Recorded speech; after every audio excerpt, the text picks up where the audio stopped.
Planning to have an uninterrupted electricity and water supply from solar energy in the Gambia and beyond? Worry no more, because Solar Enterprise will provide you with the solutions at reasonable cost.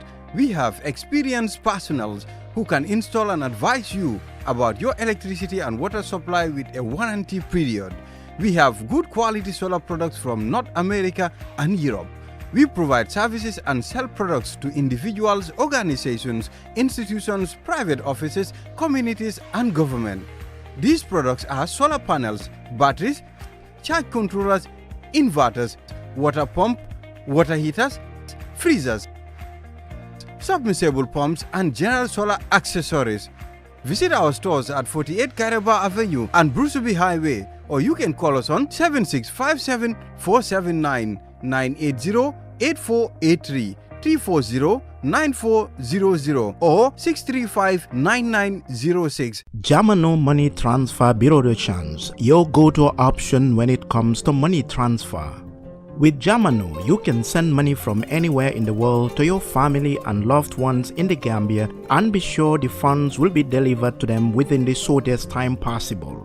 For your convenience, funds sent through Jamano Money Transfer can be picked from all the banks and multiple other financial institutions, including Ajib Bank, Trust Bank, GT Bank, Mega Bank, Basic Bank, Reliance Financial Services, and Approved Services. Visit our head office at Brusubi opposite AfricMed next to Trust Bank Limited, or email us at info@jamanomt.com.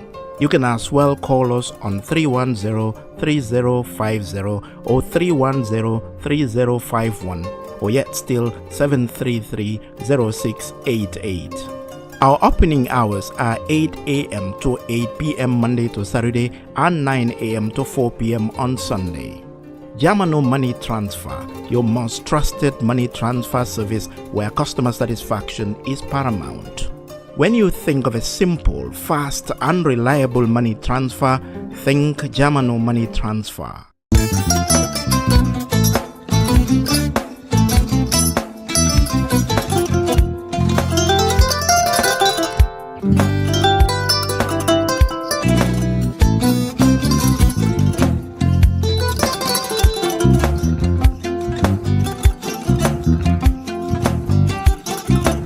I get it. Albaka. Mbaka important. Yo, nga transfer la sto. Ya transfer la sto. Ha, code nyingi. Okay. Korsa. Nsila ID soto. Ah, that's sorry. I get it. Bijan bro. Albaka. Mbaka. Bara alla service o tariya. Ah, mbare ki janna nun kunu bara tariya. Ah, jannom yona forest de bureau. Gambia tonkon na no mbari ya bere. Ha.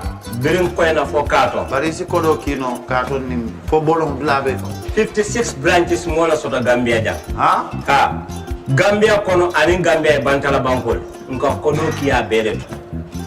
Kodo sifa fo falindiro fo nyaadi lafta memmen na kodi topoto nin kodi maraw. Jannam number 1 di nyonta. Andum fana nata anoda enterprise sotale. Wolam nyindi ko domorol fana kol fana be firale le dadi mani domorol ni fana beteat. Gambia dawda yalo ngam fa kendol sotale je. Ha, wo moyo diat ha. Apelenta baraka ba. Ni mo lafta nyelen kendol e bina. Yalo bukani la ko la baraka ba. Yalo ndel chosano lo. Abaraka.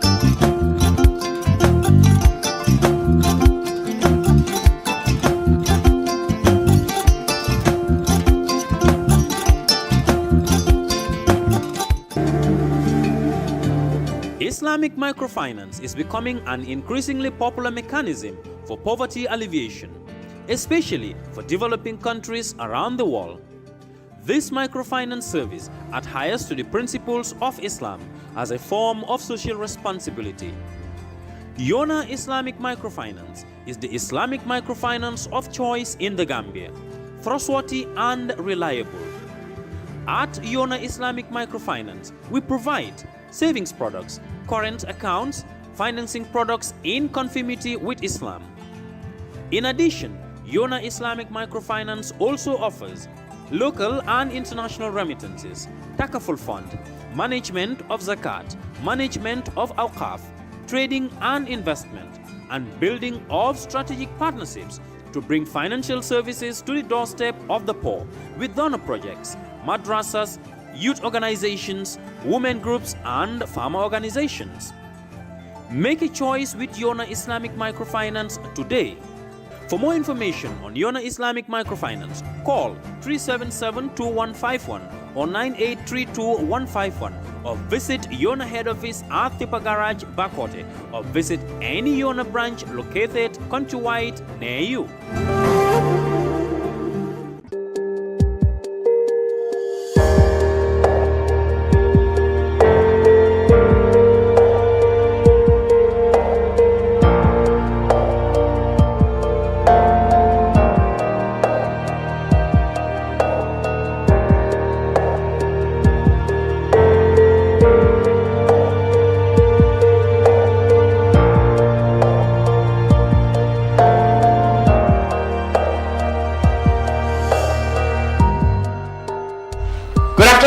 And welcome to the brunch. I'm Lamin Cham, and this is our weekly look at current affairs. That is news that dominates the nation's news in the past 7 days or so.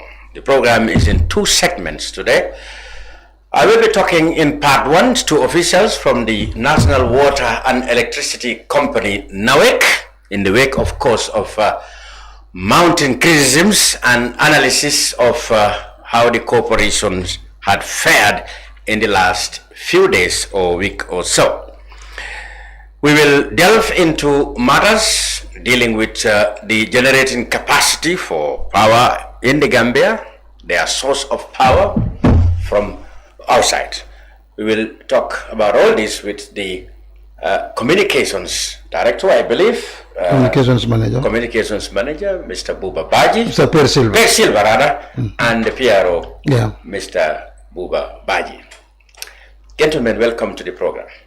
It's a pleasure. The second segment, of course, we will go talk politics, the constitution, the legislature, and all these sort of things with the leader of the People's Progressive Party, the PPP, Mr. Kebba Jallow, who will be in the second part of the program, the brunch. But like I said, this first hour is NAWEC. Well, you have a program running somewhere called NAWEC Hour. Yes. All right, I don't know. I don't mind telling that it's going to be NAWEC Hour. Mrs. Badjie and Pierre, in the last couple of days, in my area, for example, I went without electricity for 23 hours.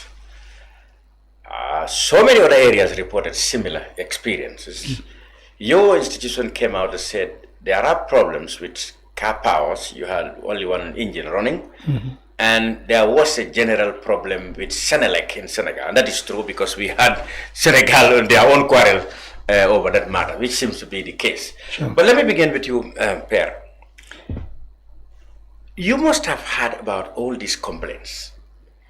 When you hear this, you being an insider and somebody who is very much involved in the operations, do you think some of these comments come out of ignorance, or it is misunderstandings, or do you think these are valid complaints that NAWEC simply is not able to provide enough energy for the people of the Gambia? Thank you, Mr. Cham, for inviting us to the brunch. It is a pleasure to be here with you. And I think it is important also to shed light on the incident that happened a few days ago regarding electricity in the Gambia. Yes, to answer your questions is some of the complaints that are getting from the general public are genuine complaints. Some because so many people don't want to listen to the information that are coming from NAWEC every day when there are issues. And I would think some of these complaints are in relation to politics. But of course, I think as a service provider, the genuine complaints are NAWEC has some issues. And these issues are not alien to any Gambian. They are issues that every day we discuss this on the media, and which we think it's the only appropriate platform in which we can interact with the Gambian people and then give them tangible information regarding what we are doing. Yeah. Genuine because we must understand that as we speak, Gambia don't have the muscles. I would call it the financial muscles to be able to provide electricity 100% to the entire Gambians. And this is why, for continuity to continue, for Gambians to continue to enjoy this most important resource or service, we have to engage our neighbors and people outside the Gambia whose business is on providing electricity in the form of IPP. We have done the calculation of the available engines in the Gambia, compared it to the required capacity for the entire nation to be given electricity, especially during the peak period. And we have come to realize that there is a gap, there is a capacity deficit if we are going to use our own engines in the Gambia. Okay. So in order to fill that void, Yes. we resulted in having an engagement with our sisters here, that is Senegal, Yeah. to help us with some sort of capacity to fill that void that we have. Yes. And then again, it's the same with the car power. Without these two institutions, I don't think, as we speak, Gambia will be able to give something that is more than 30 megawatts. As we speak, Senegal, we had 2 contracts with Senegal. 2 contracts. 2 contracts. All dealing with electricity supply. All dealing with electricity supply. What is the first contract The about? first contract is getting some electricity for the Senegalese network. And that is where we connected the Karang, Kir Ayib, and Koina, that side of the Gambia. That is 10 megawatts. That is the Farafenye. Yes. Which areas does that supply exactly? It supplies, as I said, Karang, Kir Ayib, Koina. That's Senegal. Yeah, We're talking about Gambia. that is Senegal. That's where the connection point is. That's where the connection point is. But it's supplying CRR, URR, and this other by the North Bank region. I see. Yeah. So that is the first contract, That's and the that first contract is 10 megawatts. that is entirely, or there is NAWEC other source of supply for CRR, URR, and the areas you talk, or they are entirely their source come from Senegal. The source is coming from Senegal. I think see. we do have one generator in Basse that we are using as a backup. As a backup. When Senegal have some problems. Okay. Then the second one is the OMVG network. The OMVG network. Yeah, the OMVG people wouldn't understand. But that include ourselves, Senegal, the River Basin. That's the organization of the Gambia River Basin. Yeah, something like that. But what we need to understand is OMVG does not have power stations. It has dams and infrastructure, the transmission and infrastructure. It is what they are developing within these member countries. So for you to be able to evacuate electricity from another country, you need to use their network. I see. So we are also getting a 50 megawatt from Senegal through the OMVG network. Oh. Okay. So combined together, 10 plus 50, it is about 60 megawatts. So we can't have that amount of capacity when we generate our electricity in the Gambia. I think, as you said, we're going to delve into what is the existing capacity compared to what we are going to Senegal, and also how much do we need? What is the real requirement? We have dealt with Senelec. Yeah. 2 components. Yeah. One is the Kerayub and other areas which supply CRR, URR, and part of NBR. Yeah. Now you are telling me that apart from that, there is the OMVG, and for us to source OMVG, we have to take it through Senegal. Yeah.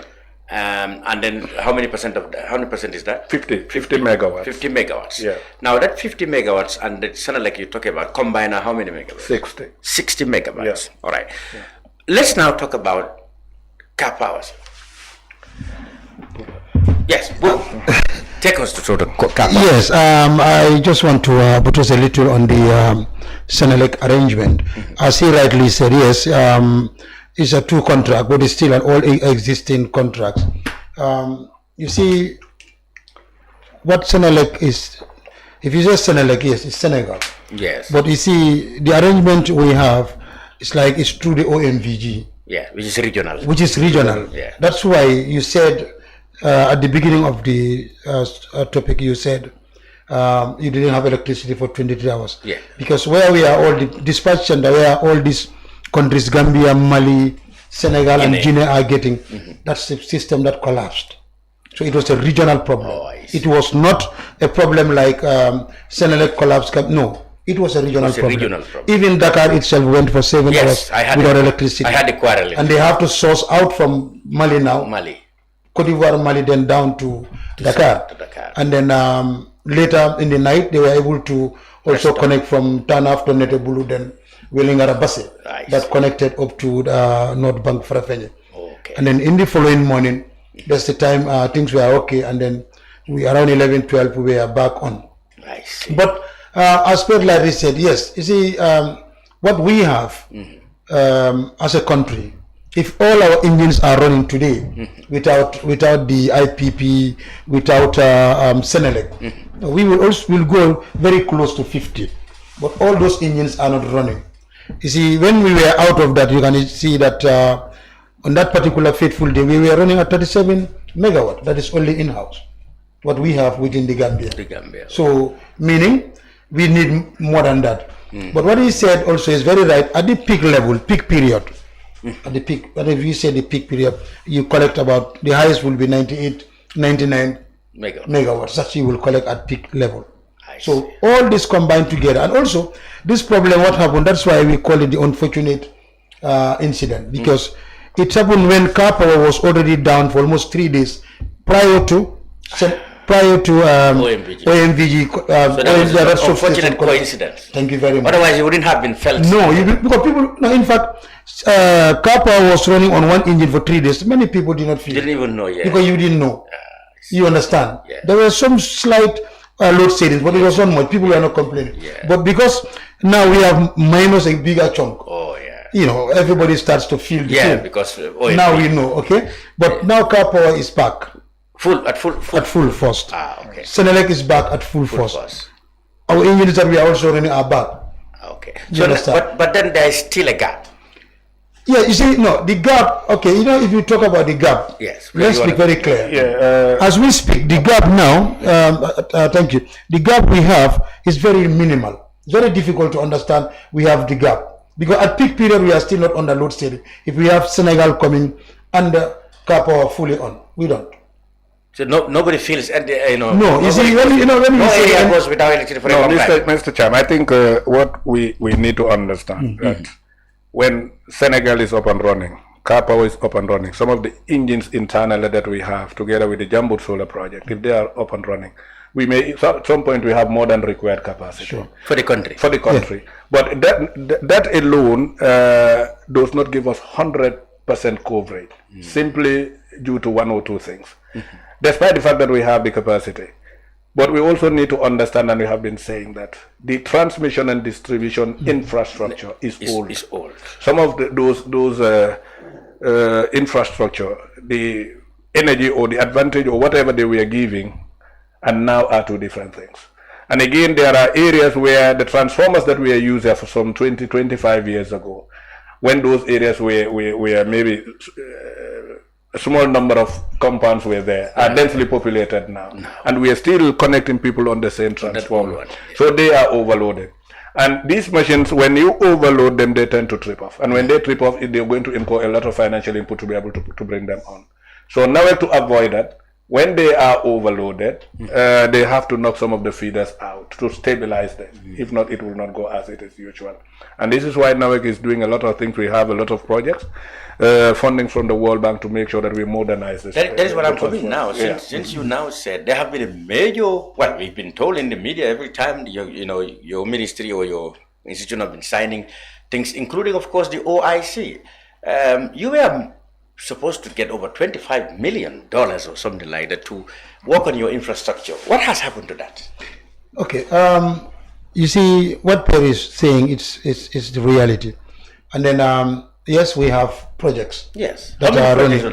We have few number of projects, maybe 4 or 5 projects running at the same time. All aim at improving your distribution. Yeah, I'm coming, yes. Because look at, for instance, I will take this sample of the JAM project.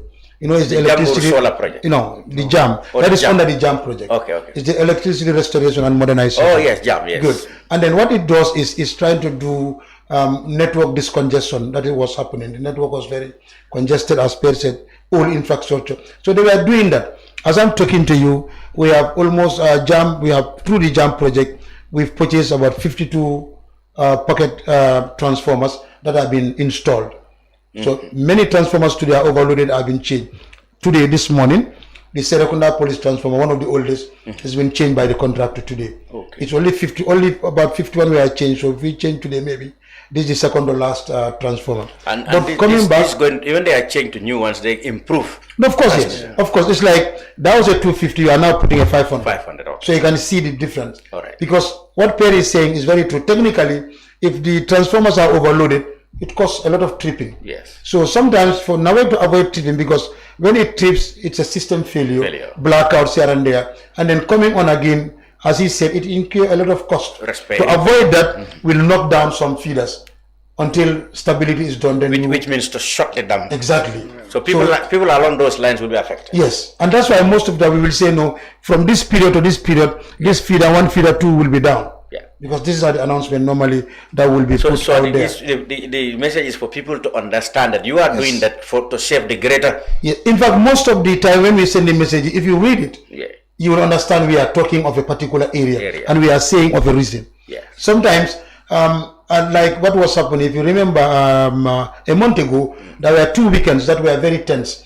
People go like more than 12 hours, 13 hours without electricity. Because we were doing some, they were running some lines from the Brikama coming to Jabang and then to Kotutang. If you look at that, when the contractor was done, ready with the infrastructure job, now to connect into our grid, we need to go off for him to connect. Yes. And this is not a 5-minute job where you just come and tie. It takes thank you very much. So during that time, it's a problem. People will say, often they are here 5 minutes, they are here 5 because what is happening is like the contractor is fixing, we test. No, you need to add here, so all those things were happening. Yes, you need to. So people, at a point, in fact, one of the last weekend we were finishing, MD have to be out there in the street with the team up to 3 o'clock. Our MD was out in the field. He have to put his lights on, just as the guy can see. So it tells you how we want to make sure it is done. But what is happening is you talked about funding that have been happening. A lot of funding have been happening to NAWEC. Lamin. Yes, very true. But what I tell people and what I will continue to tell is this is work in progress. You can give us today $200 million today, NAWEC. It does not mean that tomorrow we will not have a blackout. Because to stop that blackout, it's going to be work in progress until we are able to change the system to where we want it. So it looks like the issue you have is when you need to walk, you need to off places. Obviously, you cannot have live. Thank you. So even in the course of improving the things, you will have to go off because you need to off place. Even with our transmission and distribution department, they have a scheduled maintenance every month. And then they would send an email virtually every week to say, Pierre, send this information. This transformer is due for maintenance on this date from this time to this time. And if you look at our Facebook, you go to our website, you listen to radio, we'll always send this information to say, Yuna, Brewfood, Tranquil, and the others would be out for 5 hours from this time to this time because T&D is doing on this system development and all that. Yes, again, Lamin, I think I need to buttress on one thing here. We have a lot of projects that are being funded by the World Bank, and you did mention OIC. Yes. These are projects that are still ongoing. OIC has given out funds, yes, but it's not as we may think that OIC is gone and over, the projects would have been completed. These works are still on. A chunk or a big chunk of the funds that are coming from the World Bank are expansion projects. You go up country, you see people putting off poles because we all know that the belief is every country in this world should have universal coverage by 2025. That's what we are working towards. Is next year. Next year. So with the projects that are there to do some expansion or extensions to everywhere in the Gambia, those projects are on. And then we are working towards making sure that we meet the target. Whether the capacity will be there or not, but we want to make sure that every village, even if it is going to be a Jola village, there is going to be some poles where we will swing in some. But the capacity is what is the point? What is the point? It's but the point was but as I said, Buba said it here, work in progress. I also mentioned that we are in dear need of the required capacity. This is why we're engaging Senegal and Kapa. Yeah. And again, the trend is we may end up having a lot of IPPs here because that's where we are going towards. If NAWEC or Gambia is not able to meet the demand of electricity that its citizens need, it happens in every country. We can engage the IPP to come and then provide generate electricity, put it into agreed, and then that's a way of having a contract with them, understanding, and then we pay them at the end of the day. Yeah, in fact, learning to what Pierre said, the capacity for the future.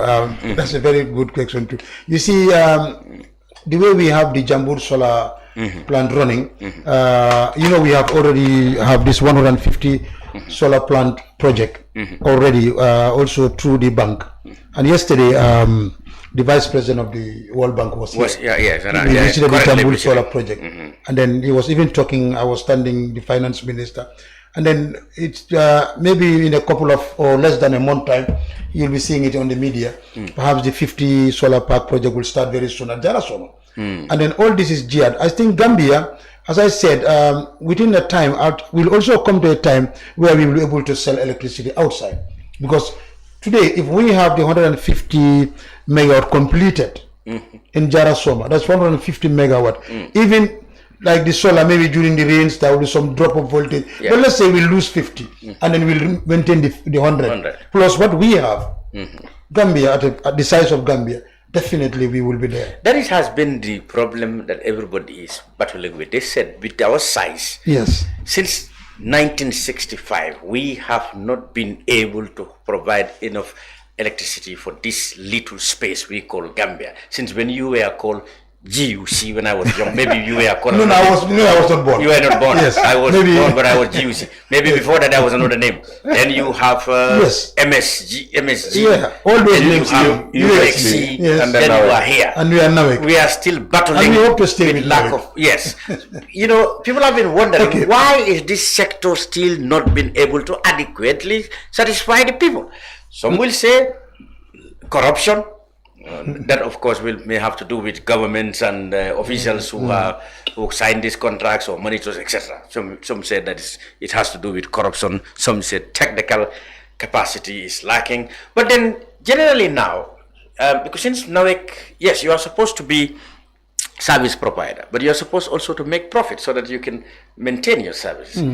Since energy also has a question of sovereignty, people are worried that if you are relying on these sources that are external, wouldn't it make sense for us to invest in our own machines or buy machines so that we have our own production in our own hands? Then, of course, these additional things can be backup. Instead of now what we have is now backup. That, in fact, our external sources should have been the backup and our own should be our, the ones we rely on. Why can't we have that happen? What would it take? What would it take for us to get that? No, you see, Lamin, you said something. NAWEC or GUC have been here before some of us were born. Yeah. I agree, and I quite agree. But I'm telling you, there was no proper investment into the sector. And if you look at it before, during successive governments. I'm coming because I will not delve into that part. Perhaps when you say I'm not political, but governments. Yes, but what I'm trying to put across, if you look at it from 2017, the funding that the government tried to get. Not the government, the funding that you attracted over the last 8 years. Yes, we have unprecedented. Thank you very much. But why are we not seeing the results? Let me learn. Yeah. That is why the results are coming. You see, and in fact, they have come. I think we are always calculating and looking at only the GBA. But if you look at what happened, you see, those fundings, they came in different sectors. The water sector, the electricity sector. Today, as I'm talking to you, the JAM project have dig over 10 boreholes. But there are still, London corner, there are still people who don't go without water. I am coming. You see, when it comes to that, Cham, we understand, and we've been saying it, the demand for water is more than the supply of water. For now, the gap is just big, far bigger than the electricity subsector. As I'm saying, also because the water also, when the fundings were happening, a lot of projects were concentrating on the electricity aspect. Water came, the JAM project and other projects also came into it, but very late. But as Pierre said, it's work in progress. But if you tell me, since for the past 8 years, people not realize, I will disagree. For the first time in the history of NAWEC, even the smallest Fula village, because they are my bantamate, even the smallest Fula village in Sierra today, you can go there, even fixing those meters for the first time, our people have to, go on their knees to be able to enter those houses. Okay, and I'm telling you, you see the expansion, yes, because you see, we've done 46 villages within a year. Those people never dream of seeing electricity at that particular time. Today they have it, thanks to this JAM project and NAWEC and the government of the Gambia. We'll give that credit because that's it. But I'm telling you, if you go to the provinces to ask them whether these projects are benefited, they will tell you we have seen a very big difference. In Brufut, electricity have been there from time immemorial. All the people of Brufut, what they want today is to see 24-hour electricity. That is the fact. And this is what we are working on. But somebody who have never seen electricity is yearning for poles to be erected, cables being run, and then supply that part of that country. And then they will feel happy.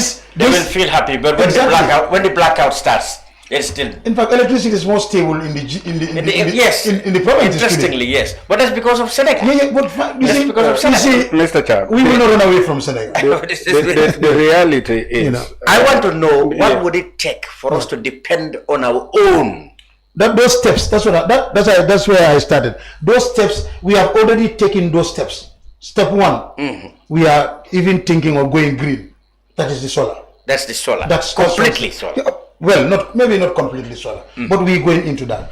Maybe perhaps one day, maybe not my time, who knows, but perhaps one day we will. Yeah, okay, thank you. But what I'm saying is today, if the 50 megawatt in Jarasoba comes on, that's a plus. That's plus 50. We are buying 50 outside today, and you have plus 50. What are you doing? Then it means you might not need that 50 again. Perhaps I will take 20. So by the time we move to the next 100, then that's it. And all this thing, the 50 mega is at a contractual agreement now. That's where we are. They are doing the TOR and whatever. That's what, those have bureaucracy will happen because these fundings, you have to go through all those things. And then also, most of these projects today are delayed. Because it's very easy. I'm telling you, today we cannot even connect our pylons for the 225 line to continue just because we have this right of way. People that are to be compensated. You compensate them, they will say no, it's not enough. You have to add. All those problems are happening. All those things are delaying today. Yeah, Lamin, what would it take for us to depend on our own source of energy?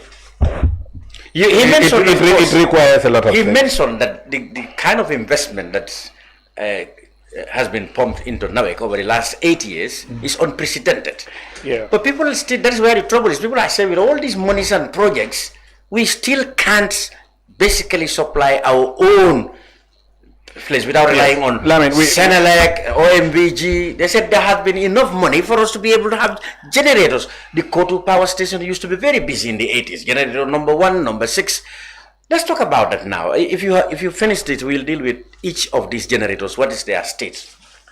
Yeah, what I was saying is IPP together with the connection from Senelec will stay here until we are able to generate the required capacity internally.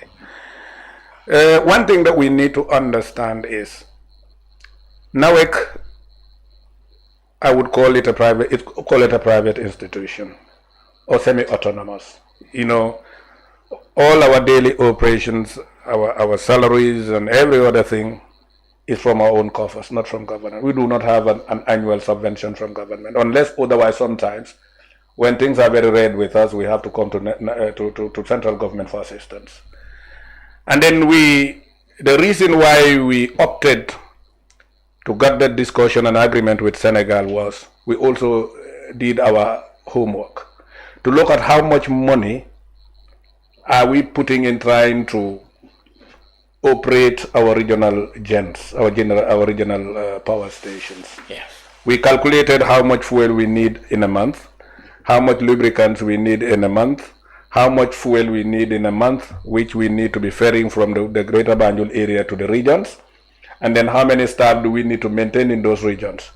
We made this calculation against the contract or the agreement that we have with Senegal, and I think we are better off contracting Senegal to connect us in that part of the Gambia, looking at the proximity, and also looking at the cost involved in it.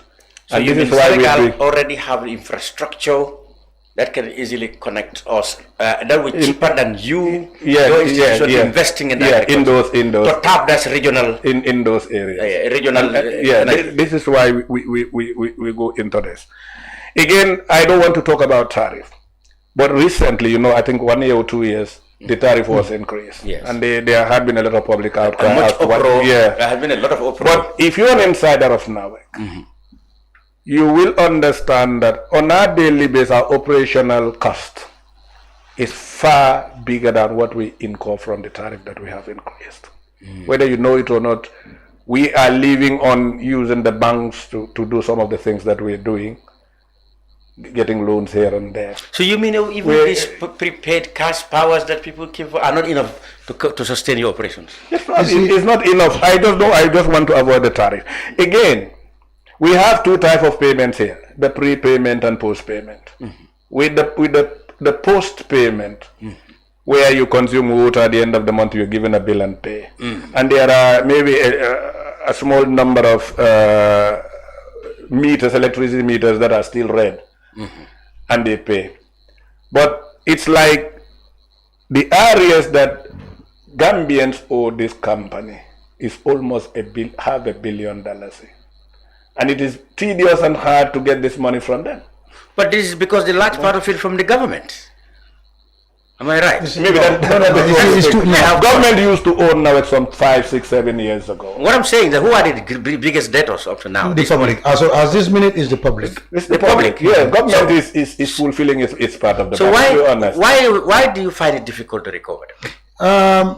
Well, that's a very good question. You see, the recovery is $1 billion.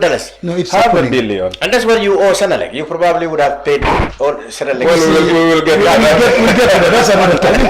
But anyway, on a serious note, definitely the areas. I hope we have that mandate to just publish names and figures. But now tell me what kind of category? Because this cannot be households. It cannot be households. No, it is. It has to be institutions, companies, etc. I was going to complete. Yes. And then it is the councils are part of that's more or less government. From local government. Yeah, I was going to finish. And then again, a month ago, maybe if you're looking at television, whether you know it or not, there are people who, for one reason are stealing electricity.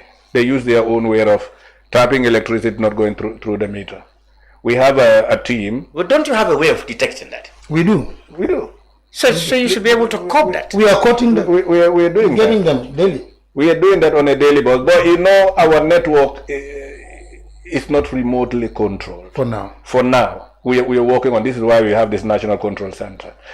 The network is not remotely controlled, and this is why you wouldn't know that Lamin Cham in Brufut or Tranquil, it has done a bypass, an illegal connection where he enjoys electricity without buying cash. All we do, we have a group, a committee that has been set up, and they're going from one place to another. One day we went to Brikama, was it 11 or 17 compounds we have found on this illegal bypass, and when you ask them, they would say, yes, we did this. But then how many of these type of people do we have in this country? Some people say it's NAWEC staff who help do that because the ordinary people don't have the knowledge to do it. No, but there are a lot of electricians in this country. I see. You see, the ones that are caught, because 3 days campaign in Brikama, with due respect to Brikama, I'm from that part of Brikama. I'm not surprised the people of Brikama. No. Let's don't find Burford people. No, let's get it straight. But 3 days campaign. The first day we got 18, second day 9, third day 7, and then all these people caught. None of them confessed to say, I paid the NAWEC staff to do this. They are so charged 40,000, 50,000, whatever, and they came and paid. But isn't that lenient? No, perhaps you should have. Well, that is we charge. It could be lenient. I think the charges varies on your appliances. We just also don't just go out there and say, because we are governed by law. So what is happening is normally when we come, we check how many fridge. What are your appliances in the house? They take an inventory. But you don't know how long have they been. No, we do know, because the last time you bought, when we go to the system, you know it will be registered. That Lamin, the last time you bought was... So you charge them, they pay penalty? They penalty, and there's a penalty again, that payment. But some, even for them to come and pay that, you bring their meter down. If there's another meter in the company, they try to connect. So it means your sanctions are not still... we are looking at the policy. Aren't there any legislation or any other means of, for example, categorizing the act as a crime? Which can but it is. It is. In fact, we are now trying to start to prosecute them instead of charging them. Yes. We want to prosecute them now, and I think very soon some cases will be mentioned at the courts because we've just caught some, and we think now it's time to go to the courts. Absolutely, yes. And then what I tell people is, you stealing electricity, you are depriving others to get electricity. Okay. Because with all the high cost of operations and whatever, you send that energy and somebody is using it freely. It's not fair.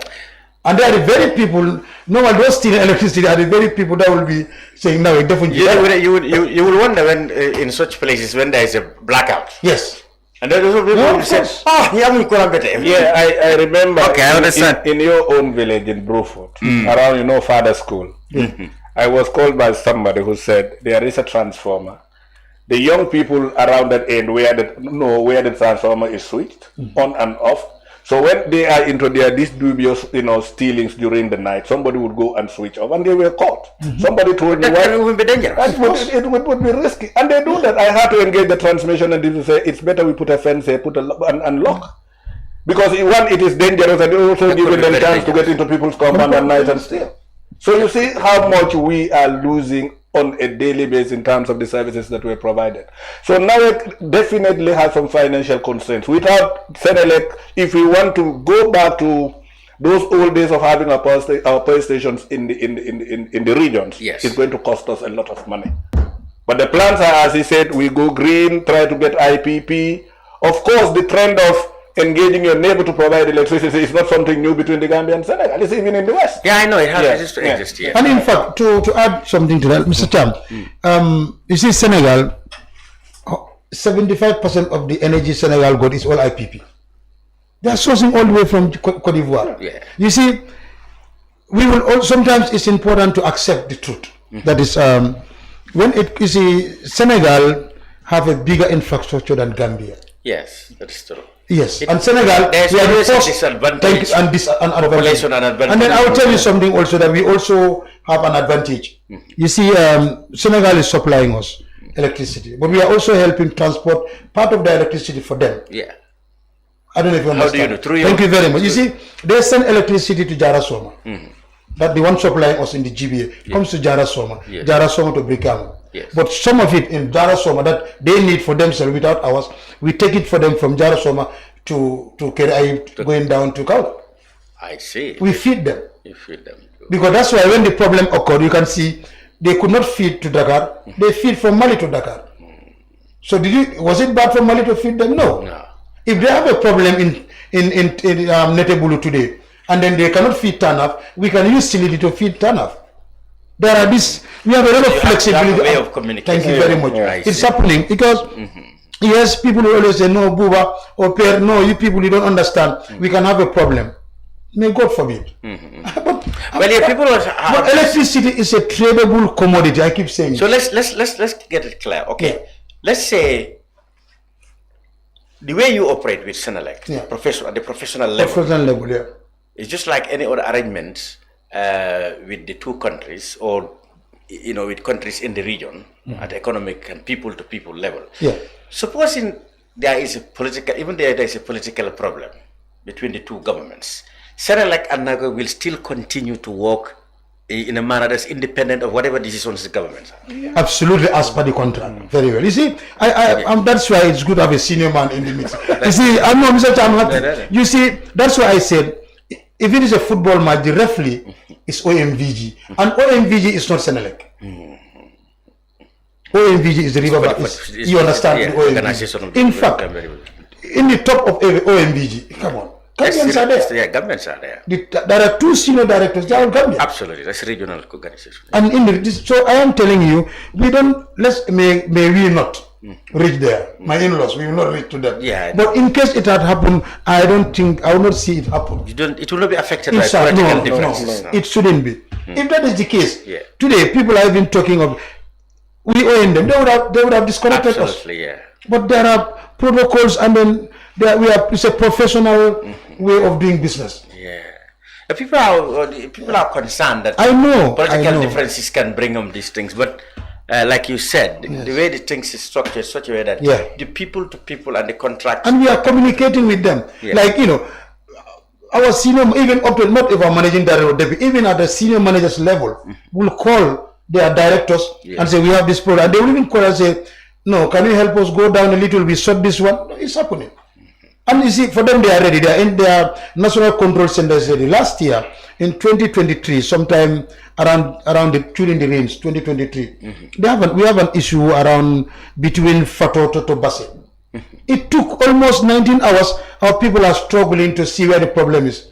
But they saw it at their national control center and called them to say, go to pole X. That's the problem. And then we fix the problem, and that's it. And that's what we are doing in Brikama. He mentioned we have a national control center. For now, our system, when Brufut goes off, you send a linesman to go and patrol and see what is happening in Brufut.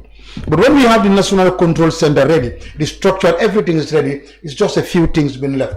You'll sit at one place and remotely control Basse. You can control Brufut, Madiana, Serekunda, Banjul, sitting at Brikama. And you'll be able to detect any problem. You'll be able to detect any in the line. Good. So that's why I said, and those projects came through the JAM project. Because JAM project have a lot of components. Even the component of gender is there. And NAWEC, people honestly. What did I say? You have to give it to a woman. No, I'm telling you, see, in NAWEC today, no, NAWEC is the only institution I know, maybe I'm wrong, and I stand to be corrected, that have ratified gender policy. At our management is 50-50. Oh, okay. Yes. Now I understand. You understand. The position of the staff. Yeah, the staff. Right. Now, and that is thanks to the JAM project as well. Okay. We have trained almost 60 girls, 30 trained at the solar plant, and 20 of them are now absorbed by the project. And they are all girls. So NAWEC is not only, you only see us that life is on and off, but we are doing a lot of job, and we are working to make sure we do a lot of things together. Yes, Gambians want to see, non-stop or non-flow of water continuously. That's why our MD said we can always say we are sorry. We still did not meet up with your demand, but definitely we are there. And then if you look at it these days, things are changing. Good. Let's talk about you. Recently, you had to come up to debunk. I think it's a social media posting suggesting that the recent problem had to do with Senelec disconnecting because you owe them, and then the non-functioning of machines in Brikama. Let me ask about Brikama. How many generators do you have there, and what do they do? Okay, Brikama, we have Brikama 1, 2, and 3. When we say Brikama 1, 2, and 3, these are power. Generators 1, 2, 3. No, it's a power station. Yes. 1, 2, and 3. Okay, power station 1 is non-functional. It's not for why? That was the IPP for the Mohamed Bassi, whatever. That didn't go. So that didn't go. Okay. So Brikama. I don't need to go into that one. Yeah, it's a delay. Now 1 and 2. 1 also was a new one that was by the World Bank. That is generator number 3. Which that is power station number 3. The generator is there, and that one is running. That supplies where? No, you see the generators the network is interconnected. Okay. What's still left is down due to technical reasons. It's a major technical fault, and then it's still not fixed. So you have only 1 now? No, we have 2 engines in Brikama running. Brikama 3. That's the Brikama 3 and Brikama 2. 2 of those engines are now running. So it's one that is not available. Yes, available. That is the talk about the Muhammad Bassi. Yes, you can. No, it's the Muhammad Bassi. It's the contract. Yes, and at Kotu, yes, we have almost 2 engines. Kotu is the central. Yes, 2 engines are running there. The G5 and G7 are all on. They are on. Yes. How many are not working? At Kotu? If it is 7, that means there must have 1, 2, 3. Yeah. No, you see, okay, if you count it that way, fine, because if you go to G1, where G1 was, there is no more generator, scrap. So G1 is G3 scrap. where it is scrap. G3 but scrap. the name still is there. But so engines at Kotu today how many would be about 4. 4 engines? Yes, but 2 running. Only 2. The other 2 are down for maintenance. So that means actually in total, it's 5 that's out of function. Yeah. Since you said G7, that means there was a time it was up to 7. Up to 8. Up to 8. Yeah, that's what I'm saying. Like with G9. Yes, Remember G9. But yes. What I'm saying is it was 7 in it doesn't mean they are still there. That's where the problem is. No. When it should be 9. Yeah. If all these 9 were working, would we still have need for Senelec and car power? Yes. You see. But then it will be very minimal. It will be very minimal. It will be minimal. So why don't we fix those generators? No, you see, let me tell you. Or are you now transforming fossil to is green? very expensive. It's very expensive. Very expensive. Compared to our tariff today, if we want to go to fossil, we will not even have an operational, we will not even be able to buy, I see. Those parts. So even so there cannot be IPPs, or is it that the generation is shifting to green also, or there cannot be IPPs to get this saving of these generators back? The world is moving to that level. Sorry. When I went to, I visited Kenya, a place called Stima. The money that is spent let me complete. The money that is spent on Senelec. Yes. If you spend that money on getting these 7 generators, don't you think? No, you see, Mr. Chan, I understand. No, I'm talking to layman. How layman? Yeah, do you know how much a big generator costs? In fact, he's looking at the money. What he's saying is the amount of money owed to Senelec or paid to Senelec. Yeah. Mr. Chan, remember, 7 generators. remember the money is not bulkily lying there waiting, take a chunk and pay. No. Senelec is take and pay.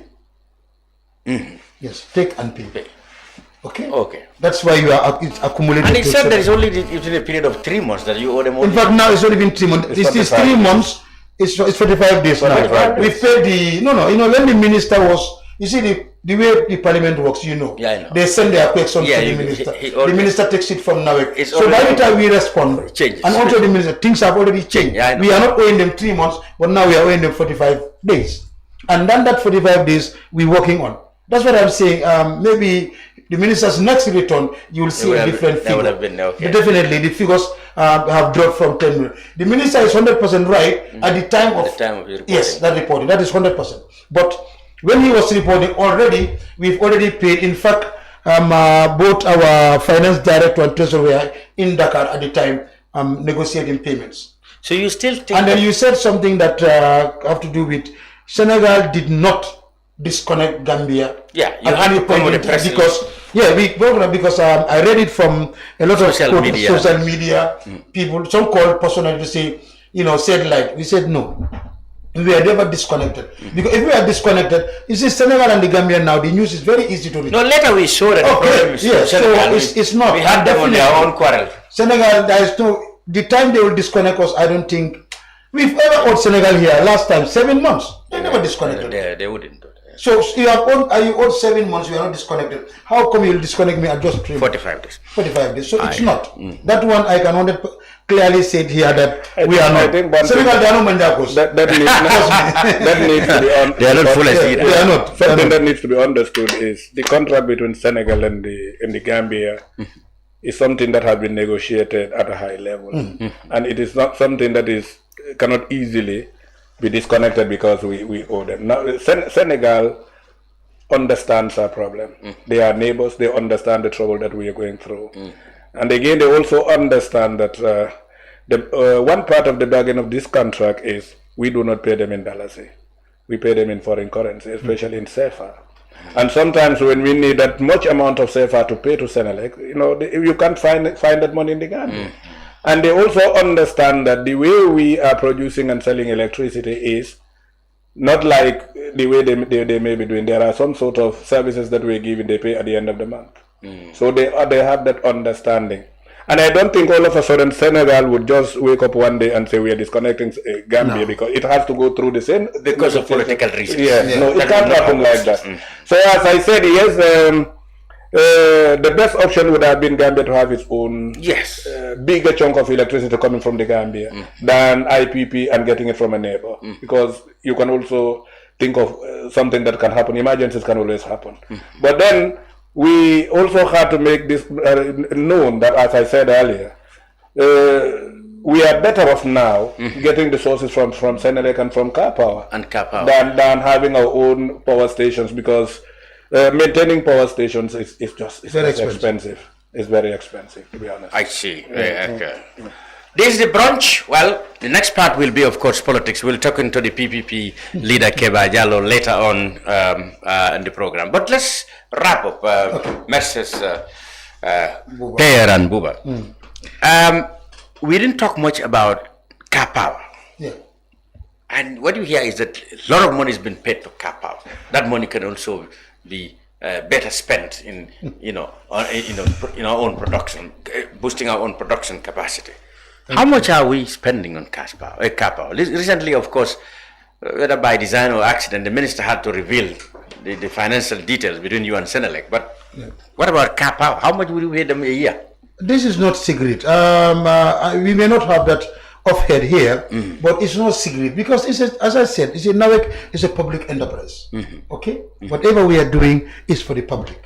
There is no secret that we say, okay, we are paying on the burden. No. What we are paying, I'm telling you, I mean, I can get you the figures. You can publish it's public money. I have no problem. It's for public attention. But yes, we are paying car power. And car power is very needed now. We need car power. We need the OMVG, Senelec to the OMVG for us to be able to operate as of now. We need them. It's cheaper with car power and Senelec than running our own power station.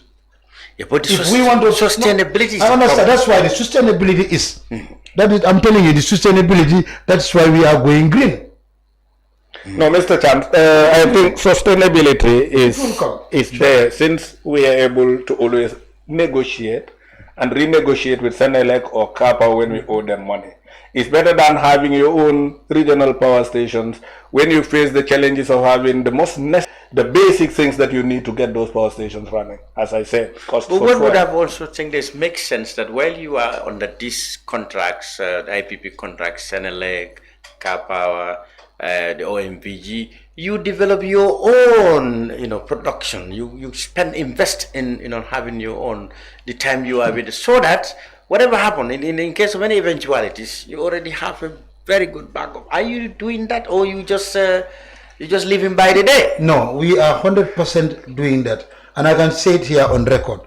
Before December, you would hear us sign over a 50 megawatt internally that we are working on, and then there are other plans that I may not be a privilege to reveal here, but even at Kotu, the 30 megawatt is also on the offing coming. So I am telling you, see, yes, this minute we need these IPPs as I'm talking to you today. But that does not mean NAWEC have fold their hands and doing nothing about it. No, we have plans, and then the plans are very near future. Since very, very near since future. Like you said, I know as professionals you don't get involved between politicians. No. But since NAWEC, since your operations and nature of your work, obviously it's very much interest. There's a lot of interest in it, among the politicians. Yeah. Don't you sometimes come under pressure from the government? As when they've been flagged about power failures or power problems, don't you get yourself pressured by the governments of the day? Could be this one, the last one. No, say, wait, man, come on. Why is it this? Don't you have that pressure? Honestly, does the government has an understanding ear? Yes. When you talk about all these constraints. No, honestly, they have, especially the president. You see, when there is a blackout in NAWEC, perhaps the president will know it first before you, Lamin Chan, know what happened in NAWEC. That tells you he is on top of it. Because, you see, I know one thing is clear, that from the ministry, the MD, and he's talking to them, and they're talking to him. And then definitely I did not see any pressure coming from this government, honestly, to say the truth. We all say this, we all speak, we are all Gambians. We are not receiving pressure to say take electricity by force, or if this did not come, somebody is going to mail to know. Honestly, it's not happening. Well, we are not under that. Why was your management deducted? Sorry, you've been asked your wages were cut. Yes. Because you allegedly did not meet performance. You're a victim, huh? You're a victim. I'm not a victim. But that one, it was already out there. They said the management signed a performance contract with the government. You see, that one is a contract that they have signed, but you see, it is from 2017 to 2021. In fact, some people are employed in 2023 and they have been punished. But because it's management, yes. So, but yes, that 5% is something else, and we are working very hard to make sure it doesn't happen. And I think this is the first time in the history of the Gambia that an institution... But where did that recommendation come from? The SOE. And they gave bonus to others. Yes. Like social security. Yes, and I know, I'm not aware of that. Oh yeah, we have. Or rather, social security give bonus to them. I don't know. Yes. But they were supposed to have performed very well, above expectations. Yeah, they were given the mandate to look at the performance of all the state-owned enterprises. Yeah. And they come to realize, according to their report, that NAWEC just performed 30%. And as a result, when the report was given to the president, they decided something had to be knocked out of our salary. And it targeted a group of senior managers from A to C. So if your salary is within that grade, your salary is deducted. But the staff are meeting internally to see what should be done to make sure that this is averted. I see. And it's not 1 month, it's for 1 year. So that's the painful part of it. 1 year? Yes. That's difficult. So, and it may continue. If they have to assess the subsequent years and we do not meet the target, maybe it will continue again. So and somebody will sit out there and say, no, we cannot do anything. And I told you, you don't have any pressure from government, because this SOE is, well, that's an independent SOE monitoring commission or something like that. Yeah, there is a commission.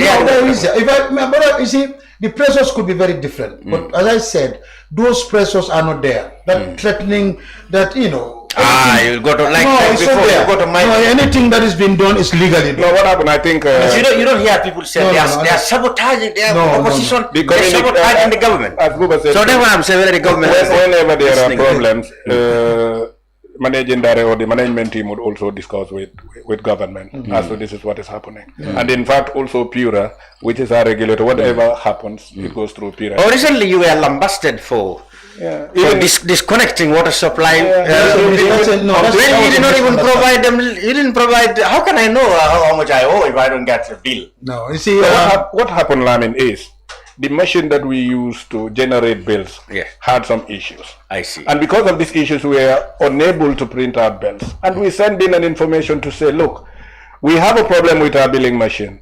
We have already sent procurement money to bring the materials that are required to do the repairs on this. But until then, what customers need to do is either take your former bill, the bill that you have paid, to any nearest branch. NAWEC will get into the system and then tell you how much you owe you pay. Or you can just provide your email and NAWEC will send you a bill electronically. But then, you know, how do you go? But then you know that you went and disconnected them. No. People are informing them. They know about it. They know about it. You are consuming for more than 3-4 months. You just have the privilege of not having a bill. But yes, it's not fair. No, but how can I know how much I owe? No, but if I don't know how much I owe, I don't come over and say. But you want to be just eat. You gotta go to the restaurant. You know the data is monopoly. It's a monopoly. The knowledge about the meter is your monopoly. I don't know. If I run into somebody, maybe Jallow Fullerman, and said, look, how much I owe? When I owe 10, our meter readers are still reading meters. Yeah. They're going around every day. Whenever they read your meters, it is transferred into the system, and the calculation is done. Meter readers for ages. You tell them to call 169 and report. Then my meter. But in any case, Pierre asked you to stop disconnect. You have done that. I had a meeting with Pierre. Yes. Disconnection. When we don't disconnect, we cannot collect our money. To be fair with NAWEC, we need to disconnect. Anyway, Pierre said you should not disconnect, so don't disconnect. Okay. Thank you very much, gentlemen. Somebody wants to know these 45 days you said you may be owing it, and like that. Do you know the amount of money that will be now? I can provide it I can provide it for you. You can. Or may you give it to the ministers, give to the parliament. Yeah, exactly. They tell him to wait for the next ministers meeting at the parliament. Please. All right, Pierre and Buba, thank you very much for being on the brunch. And you are always welcome. I want to have your MD when he comes back anytime here. Sure. Gentlemen, thank you very much. Thank you very much. Yeah. The brunch will be back with the leader of the PPP, Honorable Kebba Jallow.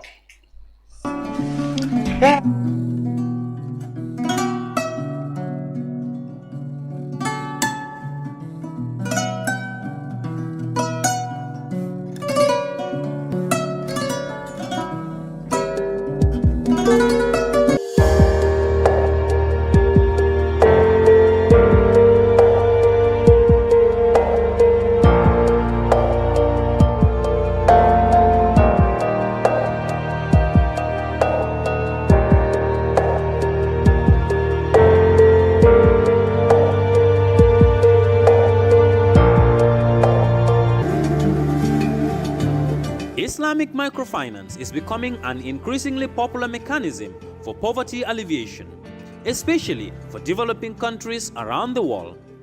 This microfinance service adheres to the principles of Islam as a form of social responsibility.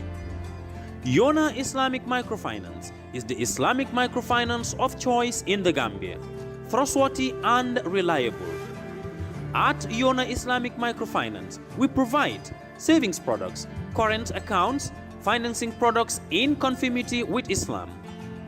In addition, Yona Islamic Microfinance also offers local and international remittances, takaful fund, management of zakat, management of awqaf, trading and investment, and building of strategic partnerships to bring financial services to the doorstep of the poor with donor projects, madrasas, youth organizations, women groups, and farmer organizations. Make a choice with Yona Islamic Microfinance today.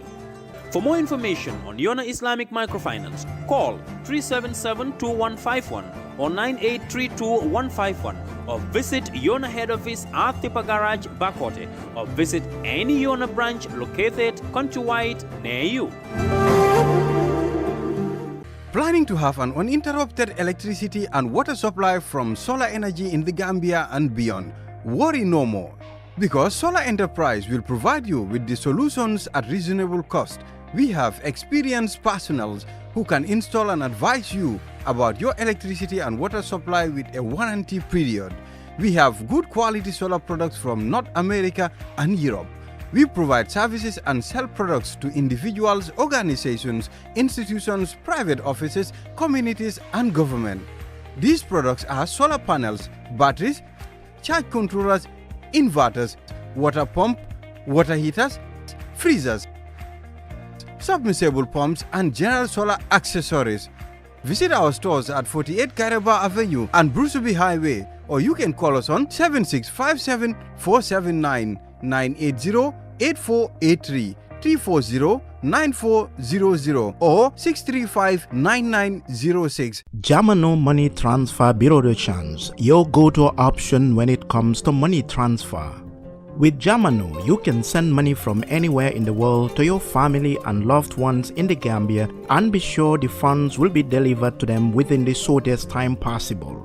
For your convenience, funds sent through Jamano Money Transfer can be picked from all the banks and multiple other financial institutions, including Ajib Bank, Trust Bank, GT Bank, Mega Bank, Basic Bank, Reliance Financial Services, and Approved Services. Visit our head office at Brusubi opposite AfricMed next to Trust Bank Limited, or email us at info@jamanomt.com.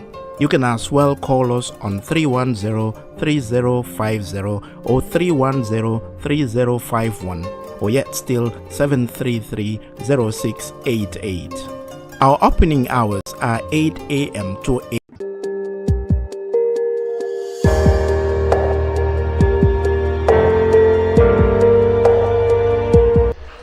Welcome back to the Brunch on Kerfatu Live. After hearing there from the management, people representing management of NAWEC on the current power crisis, we now turn to political matters. So that's why I have with me, as announced at the beginning of the program, the Honorable Kebba Jallow is the leader of the People's Progressive Party, the first political party in the Gambia that formed a government and that led us to independence in 1965, led, of course, by former President Kebba Jallow. Welcome, Mr. Jallow. Thank you. Since you were here the last time, so much had happened. Honestly. And I want us to discuss that. Okay. But let me begin, as I usually do. How active or dormant is the PPP at the moment? I haven't heard much from them except when was it, the last statement you made on the, I think it was an anniversary of the passing of the Honorable Omar Amadou Jallow. How far is the party now? Actually, thank you again, Lamin and Kefatu, for giving me and my party the opportunity to come around and speak about the Gambia, our party, and then whatever is going on. Exactly. And I've been away. Yeah. I've been away for a long time, almost 2-3 months. All right. Yeah, I came back some couple of months ago. And but all the same, I've been involved and engaged with the activities of the country and the party. I listen to all your media houses, especially your Brunch and all the things that go on. Thank you. Yes. Yeah. And I'm back in town, and things are moving. First of all, I want to take this opportunity to pay condolence to to one of our own, that is a lady by the name of Kumba Sow. Kumba was a pillar in the PPP. Kumba was so much involved in the party activities that we do not move without Kumba. And these are the silent people who people don't even know or don't see their activities. But Kumba is well known throughout the country. She died about a week ago. Oh, I'm sorry. She left family, and incidentally, we all went there and pay condolence to the family. Kumba has been very active throughout. I got Kumba from OJ. And also Papanjai, incidentally, also worked very hard with Kumba. Kumba did a whole lot. Sorry about it. Yeah. And I guess also, as former mayor of KM, you probably would have been saddened by the passing of the late Lord Mayor Yankuba. Yankuba was a nice gentleman. Was he your immediate successor? No, he was like content. Kumba, Yankuba came in about well after I came back from 2008. Yankuba was actually was very close to us. You remember the PPP at the time? OJ was the parliamentary for Sarakunda East, and he was living in Talinding. And Talinding played a key role in electing all the time OJ's winnings in Talinding, and Yankuba was a very key person, and his family. So you knew him before? Yeah, I knew him very well before. Yankuba was all the time humble. And very nice. As in, he called me uncle. He's such a gentleman. Even when he was sick, I met him on several occasions, and we exchanged. Anytime I go to Talinding at the mosque, he would give me the front seat. He will allow me to say something. He has always been a very simple man, very nice guy. So when I understand that he was sick, so we went to visit him one time, and he was lively but sick.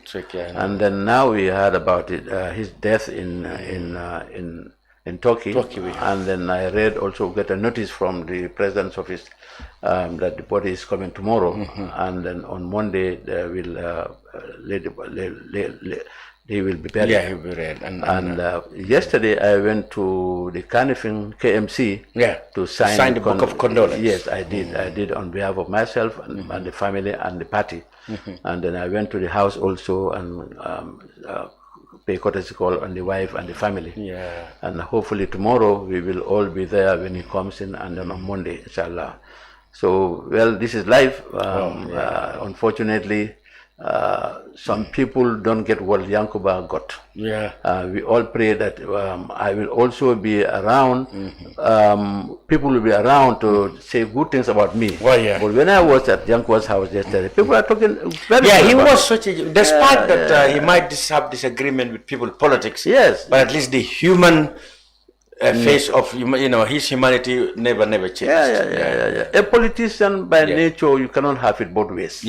No, you cannot be doing your politics right and then you get everybody like you. No. But at least the human relationship. Exactly. And he was like that. I was never in the Gambia when Yankuba was the mayor. So I don't know much about his role. You were in exile. Exactly. I've never known about his one thing I knew was that I knew that he kept his old friends. I knew that. Before he came to power, or rather to office, or even into politics, I remember seeing him keeping the same circle of friends. I can remember that. And only few good people do that. Exactly. And that is a good sign that he was a good man. Because when you keep your people, your friends all along throughout your life, and that shows something good is going on. Yeah, I know. When I went there yesterday, I had so many good things about him. I know him as a person, not as a politician, not as a mayor, because I wasn't available. But when you came back, I had the good things he did, but I could limit myself to only the side of him that I know. A nice gentleman. His work at the council, I was not privileged to know that. Good. Well, we extend our condolences to the family and the APRC because he was very senior in the APRC hierarchy. Exactly. Condolences to. Now, let's talk about contemporary issues. You came in the middle of a huge storm that greeted the gazetting of the 2024 draft constitution. There has been widespread criticisms, and the government has come out to defend why some of those changes happen. And as a veteran, comparing the 2020 and the 2024, what is your take in some of the issues? I know it's a lot of areas have been covered. But Well, I mean, first of all, what PPP did was to constitute a committee of prominent personalities to guide the party. These are lawyers and good people. The PPP formulated that so that they can guide the party, so that we can have a position paper about the constitution. If you ask Kebba Jallow or you like Lamin, we all have our own opinions. Yes. And but the party's position is exactly. The party's position is different from my own position or my own thinking. So that is what we did, and then the committee is deliberating on it. They are going through chapter by chapter, and hopefully we gave them a month notice. Hopefully by the first week of next month, we should get a paper, a document to say this is the party's position. But let's go back to history. The question of constitution of the party started by the PPP, 1965. Yes. And then from there, 1970 constitution. So we are not new in this debate, in the action. Yeah. So PPP as a party and as a government created the first constitution that gave us independence, and then the second that gave us the republican status. So we have experience. We cannot sit idly by and then just let things go like that. I see. Our voices will be heard. I see. And certainly that's very loudly. I know. And but you know where we are now, the opportunity we have now as Gambians, we never had that in the last constitution that was with 1997. I was not present, but I also understand there were limitations. Yes. People were not free. Actually, even if they are aware, but the authorities changed. That's why people are apprehensive about these changes, because some of the things that were recommended during that consultation did not manifest in the constitution. They changed it. Exactly. So now, with all honesty, I think we are freer people now. We can express our opinion. Yes. You don't have to fear your back. You don't have to fear whether it's going to be tampered with or what. Even if it is tampered with, it's going to be on record. On record, yes. We have a good opportunity as Gambians. Yes. Now. Individually or collectively, in the wilds, whether in the Gambia or in the diaspora, to speak out. I see. Let us speak out. Let us go out. It belongs to us. Let us pinpoint the areas that we think need to be worked on. And then accept things that we think we need to work on. But then, in the end, it's a Gambian paper, it's a Gambian document. Absolutely. I think whatever difficult challenges we have, let us come to terms. Let us agree, finally, let us agree to have a document. I see. But throwing it out is not going to help the country. I see. The PPP first stands for the country and the party. So when we come out, we are going to see the country first, and then the party's position. I see. So, but I also have to appeal to Gambians, no matter how much our differences are, let us individually go through this document if we can, or as a party, or as an organization, and see where we need to be corrected. If we do that, now, I had one of your panelists here one day spoke about the limitations the Gambian people have. Yeah. One of them is this will go to the parliament. If it goes to the parliament, it's like a two-tier thing, like two parties, main parties. Exactly. They have to go along with it, or it all goes out, and that's not the best interest of the country. And I think we will eventually have to appeal to the Gambian population to rein on their members of parliament, National Assembly, to look at it carefully at the best interest of the country, not their party. I see. If you do that, we will lose. It happened to us last time. The 2020 PPP was divided. We had two MPs in parliament, Honorable Tumanjai and Honorable Ndau. They had different approaches. I see. So that is why the PPP did not come out with a position paper. I see. So, but then in the end, nothing happened. So PPP was left idly by with the two different. We can talk to our parliamentarians, but we have a limitation. You cannot force them to say this or that. Exactly. So this is why. But now you will come with a position paper. And now we are coming with a position paper because we don't have somebody in parliament. So this is going to be a position paper for us. But in the end, I think we have ample opportunity now. The country is freer. Yes. We are speaking louder and clearer. I think we should all agree to make sure that the interest of the country comes first. Okay. I would urge Gambians to look at what happened, the last one that made it fail, and learn from that and move on. And I believe in the end, I hear voices. I read a lot about this constitution, and but the best interest of the country, I believe, I appeal to Gambians to accept the paper. If not, if we don't change anything, it's going to the 1997 constitution is going to remain, and that's not a good sign. There are a lot of flaws in the 1997 constitution. So we rather bring it out and debate it and agree on something. But to say throw it out, I don't think it's the solution. Well, I know that you've already given enough indication as to what the outcome of the position paper and the meetings will do. But what makes it difficult to accept for most commentators, because obviously it's all politicians and commentators said it, that the problem of third term and the issue about making the president too powerful, and more importantly, people felt that the government is trying to build a wall to protect them from accountability. These are the three main issues people found problems with. One, the president has been given too much power to appoint, to sack, and to do things without oversight from National Assembly. And the second thing is the accountability. Like government ministers can declare their assets before taking office, but after they will not. But judges and parliamentarians have to do it. So this is where people have problems. And the term limit. See, the government had always said they are committed to term limit. The president is committed to term limit. But the issue have always been, when does his term limit start? When he started counting his term.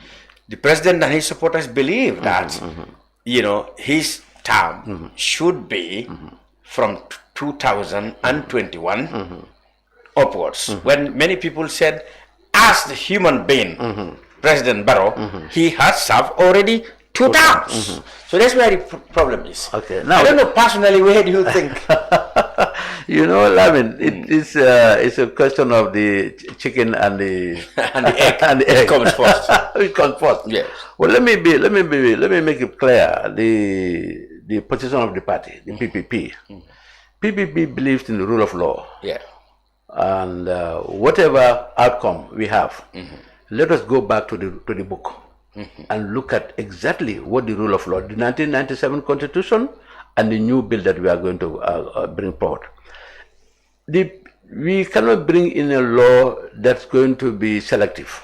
We should be careful. When we say it starts the new constitution, which is about to come if possible, where do we put the line? Draw the line. The line should be already Barrow's served, for example. Barrow's served 2 terms. In the next 2 years, it's going to end. Are we going to again use the 1997 constitution for Barrow to continue, or are we going to draw the line and say the new constitution begins now, so you are not qualified? So I think this is my own opinion. This is not the PPP's position. As I have to be very clear here. We are coming with a position paper, but our position paper would indicate where we stand. Okay, but I mentioned that because this is contentious. Yeah, no, I know. Area. That in fact, that in the last time that was the main problem. That was the main problem. I attended many meetings, seminars, whatever, but that was the main issue. Yeah. But again, we should not. I would ask Kebba Jallow, if possible, go by the rule of law and the constitution itself, to allow every Gambian, and Barrow is a Gambian, if he so wishes to contest. That's between Kebba Jallow and that's my opinion. So you don't think there should be a limit, though? No, there should be a limit. But I'm saying the term limit, his limit, the 1997 constitution continues. Yes. But then if you have a new constitution next year, next year. Next year, example. Now, let me put it in this other way. There are two issues when they're approaching the question of morality, the question of the contract between the Gambian and the government that brought Barrow into power, the coalition. It was, you were there, of course. Yes. It was based on the issues that self-entrenchment in power, self-perpetuation must stop. And that can only be stopped through the introduction of a two-term limit. Now, Mr. Barrow is the one who had the opportunity as the head of government to lead in that transformation. Example. So the moral question now he faces is that, is it not better for him, for you to set the example and lay the moral foundation to serve 2 years, 2 terms, and said, look, our objective had been that the president, whoever it becomes, should serve 2 terms. Whether or not this constitution starts now or never, or later, I have served 2 terms, and I want to lay that foundation so that nobody else can go. Whatever constitution would go beyond practice. And this Barrow has this moral opportunity to do. If I sit down with Barrow now, as Kebba Jallow, not as PPP, I'll advise him, President Barrow, if your term ends, please step out. In 2026. In 2026. That's what you will advise him. That's how I will advise him. I see. If 2026 comes, if I have the opportunity to sit with President Barrow, I'll tell him, President, you have really done a whole lot. You can sit down and count all the good things you have done. Yes. I would advise and build him, a legacy. He already has a good legacy. Yeah. To people. Others he has no good legacy. No, well, one of the reasons he would have a legacy in the 2 term is that, you see, how people are approaching the things. Like, okay, there are people who are kind of intimidating him. No, you cannot contest. We will not allow you to contest anymore. No. We will not allow it. Those kind of things may not be the proper approach. Yeah. But then they may also be intended to provoke him or to, to make him angry or to intimidate him. And then here he will come and say, okay, so since you are saying it's going to be by force, I'm going to run because I don't have any limitations. But again, it's always come back to you, the leader, to decide what you think is morally interest of your country. That's why I said, the choice in front of Barrow is I stick around because I have the constitutional mandate to go, or look, I set the example and said, look, I have done a quota. He can start from there. Yeah. And say, I'm going to set the example, and I will leave. I would support him for that. Yeah, because nobody else will dare again to whether there is a constitution or not to go for more than 2 terms. In fact, the Gambians will not accept it. No. And in fact, the new constitution has a term limit. Yes. These are 2-term limit. Whatever. There are 2 term limits there. So if the new one comes in, yes, it's already bad. The new president would have known where to start and where his limitations are. Exactly. Yeah. If the new one did not come in, it depends on his moral conscience to say, look, things are changing a lot. The whole world is changing very fast. Yeah. I just read, I don't know how true it is. Guinea-Bissau. Guinea-Bissau. Yeah, he said it. Whether it's true or No, not. he actually said, I was going to ask you as a politician and people are now drawing comparisons between Guinea-Bissau and now. Well, the president did say it. He said that his intention is not to contest. Although I hear analysts said he did not mean it.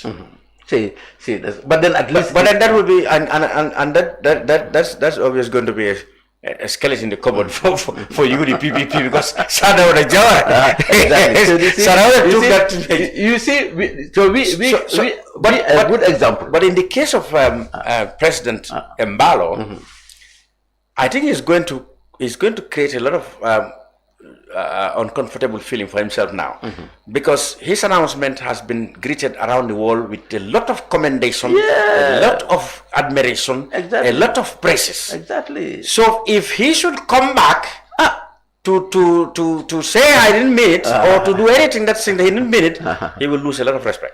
You know, that's why President Barrow should learn. President Barrow has the best opportunity than any other president. Absolutely. Learn from Jawara and learn from Yeah.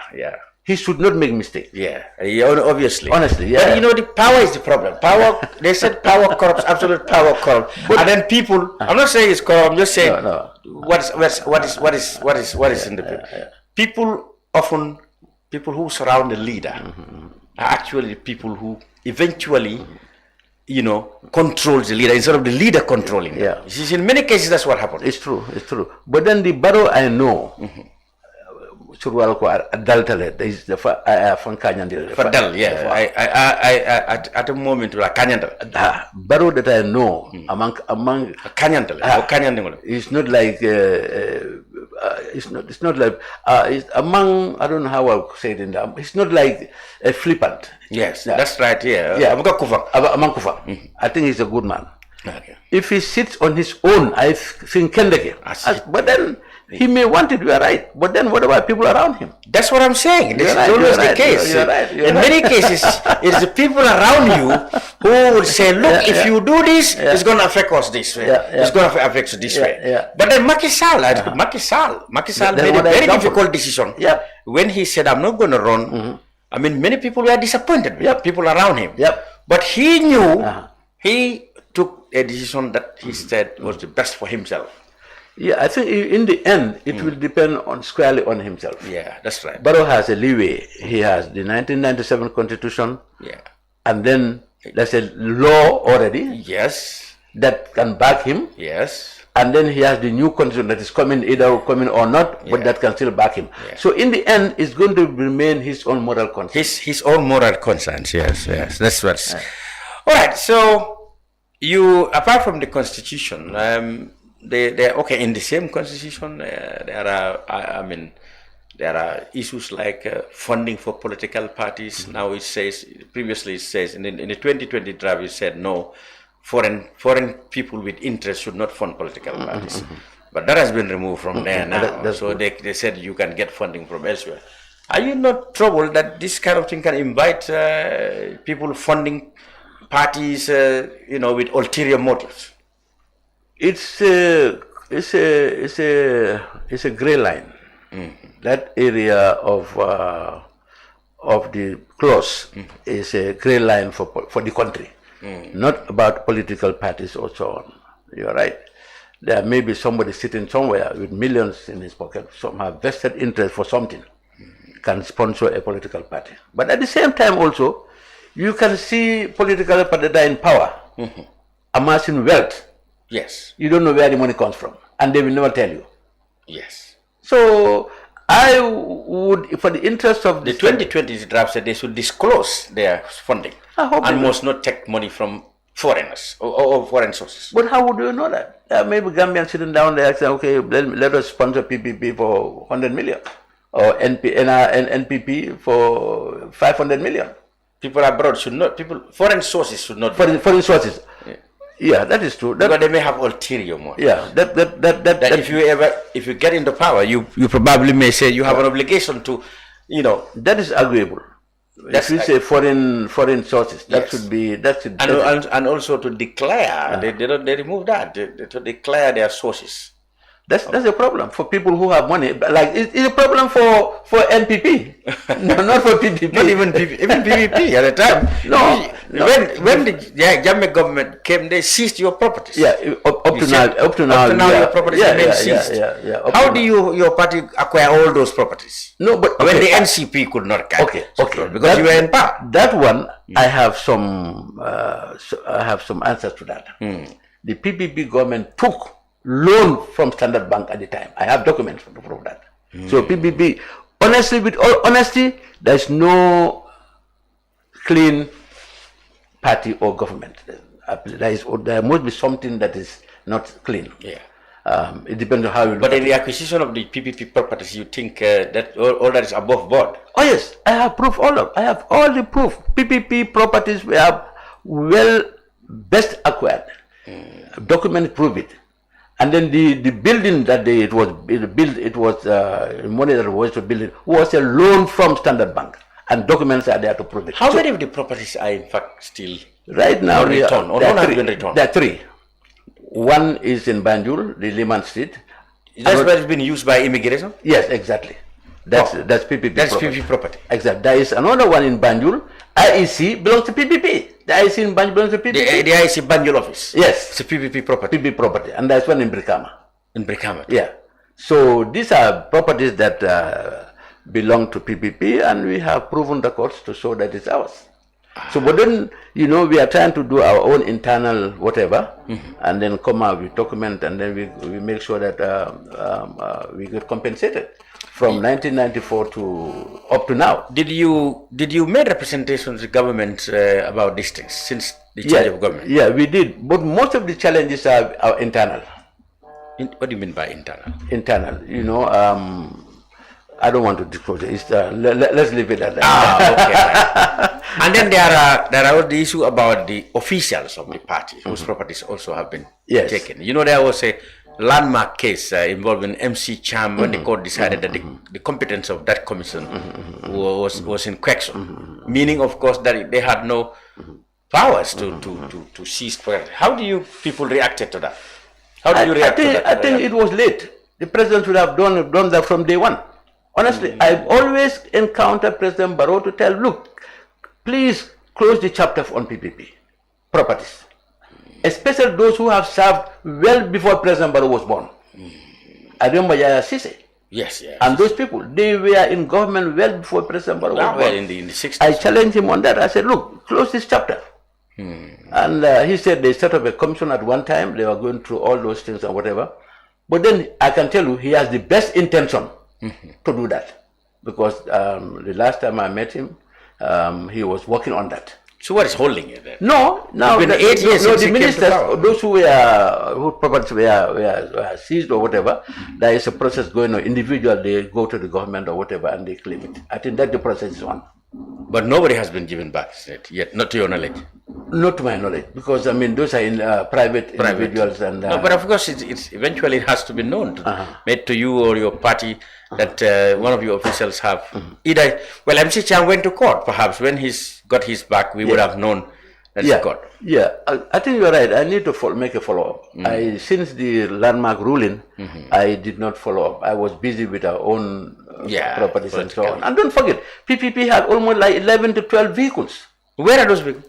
During the coup, Sana Sabali and others were driving those. Yeah, driving, and they all broke down. It was the government official at the time, the ministers and others, were using our PPP assets.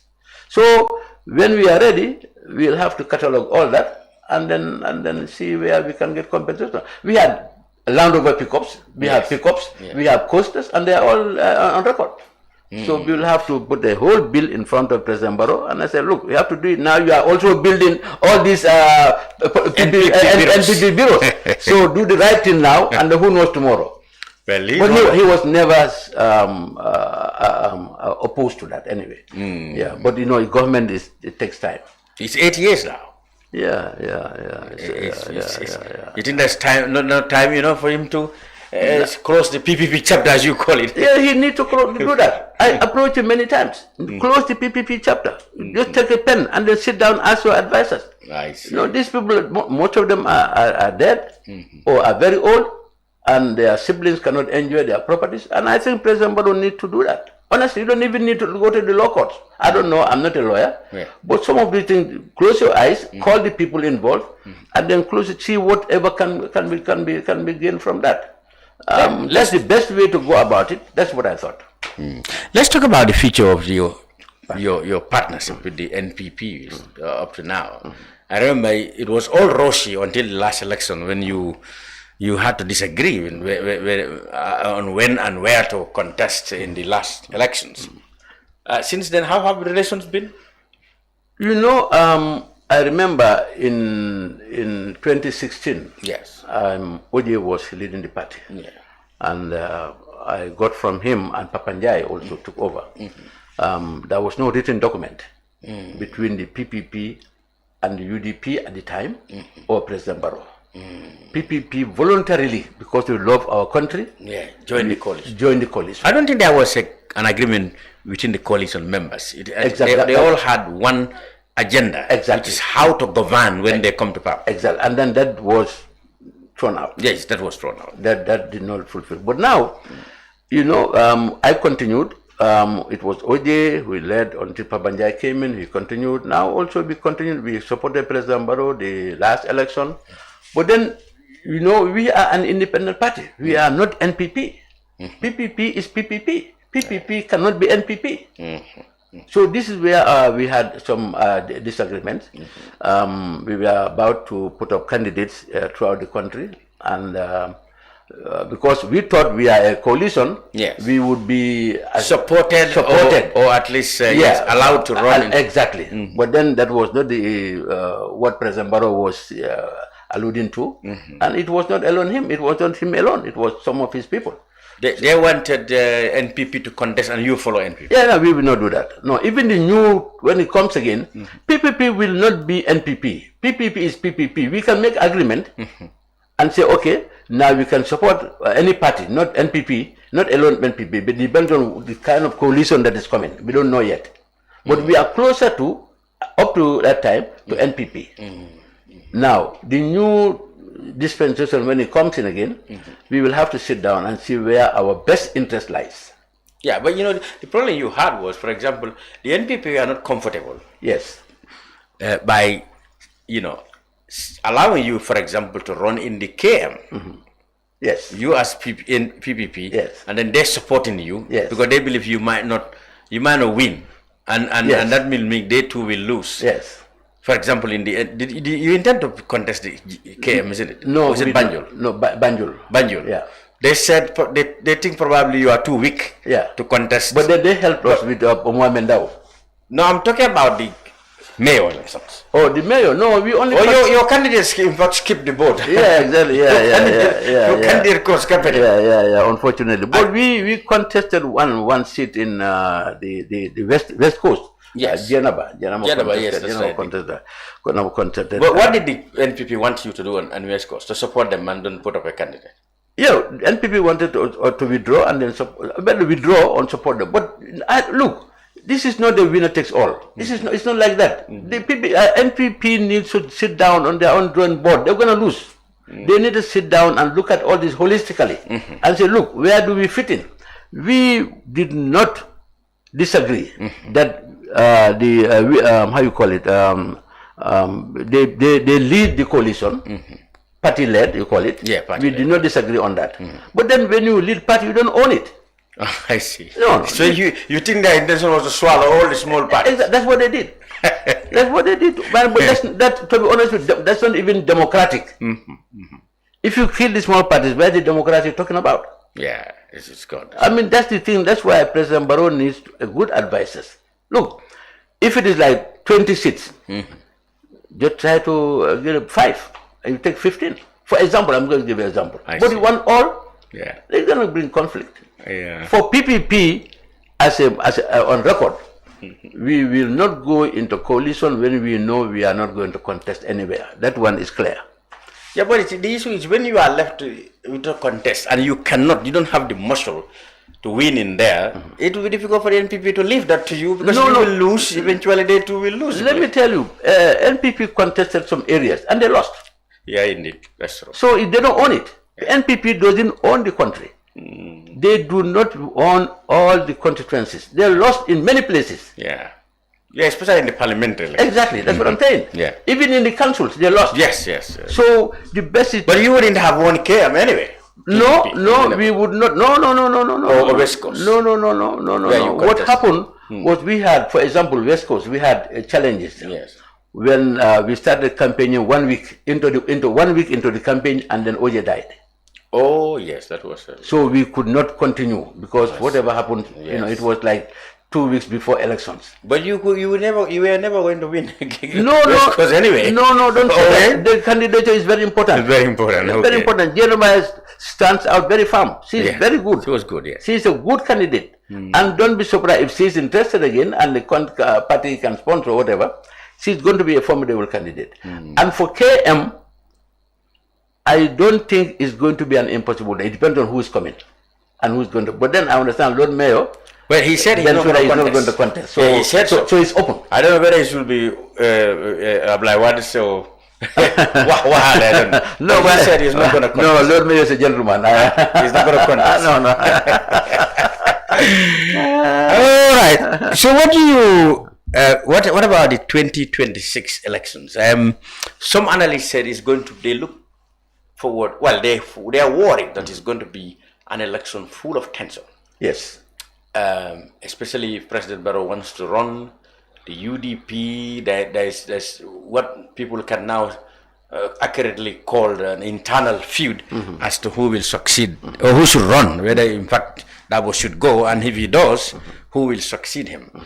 The NPP also may have. It didn't come out yet because obviously everybody is rallying behind Barrow candidature, but like we have speculated, if Barrow decides to say no, I'm not going to go, then there is a problem. There'll be confusion there again. Exactly. And then there is this so-called third force. You know, recently there have been an alliance. They call themselves the National Alliance, and they advocating that they said the two-party dominance should end. So they're coming up and they wanted a third force. How do you see the 2026 election going to pan out? It's going to be very contentious because I don't know whether you noticed since the last election, there's always politics going on in the country. There's not a non-stop. There's not a day, a week, or a month when there's no politics going on. It's always going. The country is filled with how would I say it?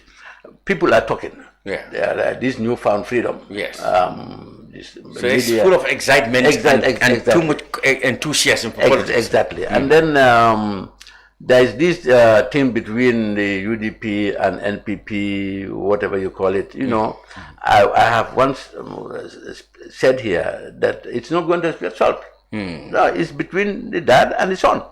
So it's between the two big people. Yeah. So the parties got involved in it. And now it's beyond the two now. At one time I tried to involve myself to see whether we can sit them together and diffuse the tension. But it didn't work. Yeah, but it doesn't work. So what about these people who said people should forget about these two now and concentrate on a whole set of new politicians and new political... But it's okay, I wish them luck.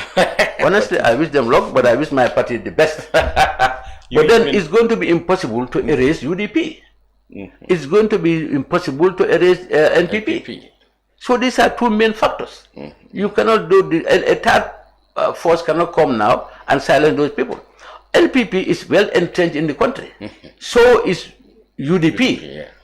You cannot just come and take over from them. Third force will find it difficult. No, it's not going to be easy. It's not going to. But then it's where politics changes. Yes. You never know tomorrow. Do you think the Senegalese election, effect of the Senegalese election may have any effect on Gambia? Yes. Senegalese election has some effect on the Gambia. People are watching. Trust me, people are watching and are talking. This is a Gambian cause, but Gambia is intricately linked to Senegal somehow, either through blood or culture or whatever. But then we are very close. Senegal, whatever happens there, we feel something here. So we should watch the changes in Senegal. If I was the president today and Macky Sall is gone this way, I would not sleep comfortably. I will do a whole lot to make sure I control my little Gambia. People are talking like we are all close to, we all have at least somebody in Senegal that we know. But the good thing about Senegal is people, they change their government through ballot box. I remember... they always find a way. Yeah, they always find a way. And they don't, well, they fight in the end, the politicians, but then they change three presidents. Absolutely. Yeah. And the ballot box. And that's a very healthy democracy. Gambia is possible. It's possible. The way we are moving, there had to be a serious politicking to cut down. UDP is very strong, to be honest with you. UDP, especially UDP in the diaspora. I just returned from America and I know what's happening there. They are very strong on the ground. Here, I don't know because we are already divided. The countries like... Would you take time? Would you bother yourself for us to discuss the trend in the party? For example, you are PPP, of course. You may say UDP is not your business, but UDP is a political party looking for leadership. Because I've often heard people say, "Oh, why are they meddling in our internal affairs?" But no, if you are a party who wants to become, but it's national. It's national. If you want to become a party that will rule the country, obviously you should be open to everybody. Exactly. So it's everybody's business to speculate and to talk. I want to ask you, because you were even close to them during the time of exiles, you probably were all one opposition. You see the trend between the trend that is going on there, the possible replacement of Mr. Dabo with anybody. The rumor is Taliban, but there's a lot of controversy around it, the whole subject. What do you think is happening from your knowledge of the party? You know, I have to be careful. There is an intra-party issue.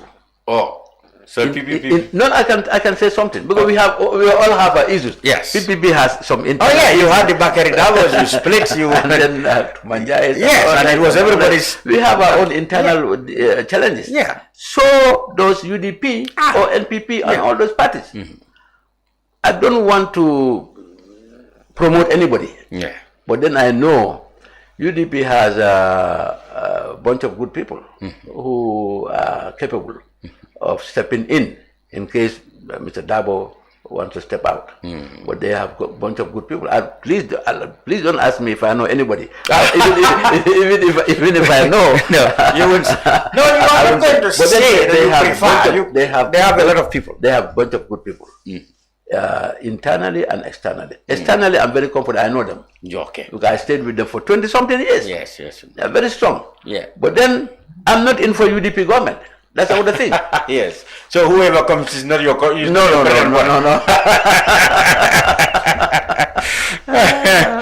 All right, let's finally the census. You know, everybody was saying, well, you must have heard over the whenever they're talking about Gambia, it's there's a small bit, 2.7 million, 3 million people. And now the preliminary results are saying we are just 2.4 million. I was surprised. People are surprised. Me personally, I know when I read it, I said, no, I read it again and I see. And then I think they broke down to regions and so on. Yes, you look at the concentration of people in the area. They said West Coast is the biggest. Maybe because a lot of Gambians also ran away. But how do you think that about 2 to 6 to 7 million people ran away over there? No. I believe, to be honest with you, I take the figures as official, but in my heart of hearts, I really... You really dispute it? Yeah, honestly. 2.4 million? 2.4 million? No.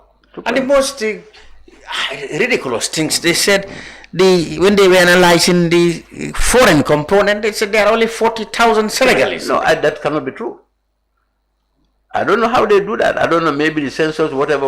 But even Serekunda alone, Serekunda, the urban, I don't say Western Division, West Coast region, but even the KMs alone has more than 100,000. That is true. I don't know how this thing come about. So how did all the Senegalese then eventually become Gambians? Have they eventually become Gambians, or have they left during census night? Exactly.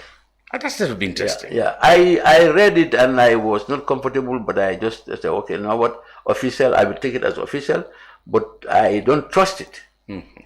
I don't trust the figures. I don't know why, but I believe we are more than 2.4. And I believe the foreigners, they say, is far more than what is written. And people have drawn comparisons like, okay, if we are 2.5 million, people want with politics in there, how can we have nearly 1 million people eligible to vote for a population that's just under 2.4 million? Maybe by 2021, when the registration was done, probably we are 2 million if this census results anything to go by. Exactly. And that's a question to be that needs to be taken. How can half of the population be eligible to vote? That's something. Maybe the age. The age is to say 20, 21 years to vote? Yeah, you said 21, yes, 21, and of course being a Gambian. And now they are saying 65% of Gambians are young. Yeah. So what do you generally, I believe there is something that is not... that they miss out. Yeah, they miss out something. Or maybe during the time of census, some foreigners conclude that they are Gambians. Yes, that's it's possible to say that can be misleading. Yeah. When they went to ask them, they said, "Okay, are you Gambian?" Or they said, "Yes, we are Gambian." And so I doubt whether the census numerators have any option or directive or even mandate to demand ID cards or passports. I doubt. I don't know, but I know for sure they were well prepared. Yes. To go into this thing. It took them some year or two to prepare themselves. Yeah. So maybe they must have prepared them to ask those questions. But if we say the whole Gambia is 40,000 Senegalese, I don't believe that. Said. And the Guineans even less. Exactly, and that cannot be true. Even Serekunda alone. Well, you know what? I will extend an invitation to the GBOS, the Gambia Bureau of Statistics, to come here and maybe as soon as next week. Okay. Mr. Jallow, it's been always nice to talk to you. Thank you. And I'm very grateful that you are back. Thank you. You know, as fit as a fiddle. And I'm ready. I'm ready. You're ready to Next you come. What can we expect to be the immediate activities for your party? I see you have a list of We are ready for this Congress coming up. When is the Congress? Either end of the year. End of the year. And it's elective Congress, so maybe somebody. Somebody can. Are you going to contest? Do as you are advising Barrow to to give way? Yeah. That's interesting. Well, you know, our constitution says we have 2 terms. You have only 1 term. 1 term, yeah. You serve 1 term. It's going to end this December, and then the second term. So are you going for a second term? I'm not sure yet. I'm not going. You should practice what you preach. Yeah, but then I have. Tell me, are you intending to run again? Maybe for the second term, and that's it. No more. At least, our constitution says you can run for 8 years maximum. Oh, okay. Yeah. Oh, okay. So you are different from Barrow. Barrow served for 2. Yeah, Barrow served for 2. No, you should do Barrow. You know what? You are right. I should do for Barrow. You know, I'm not going to do the second time. Yes. Thank you very much, Mr. Jallow, for being on the brunch. Kebba Jallow is the leader of the PPP, our good friend. Thank you very much for being on the brunch. That's about it this week. Thank you so much. We will be back next week. Goodbye for now. Yes, thank you so much. I hope it was it.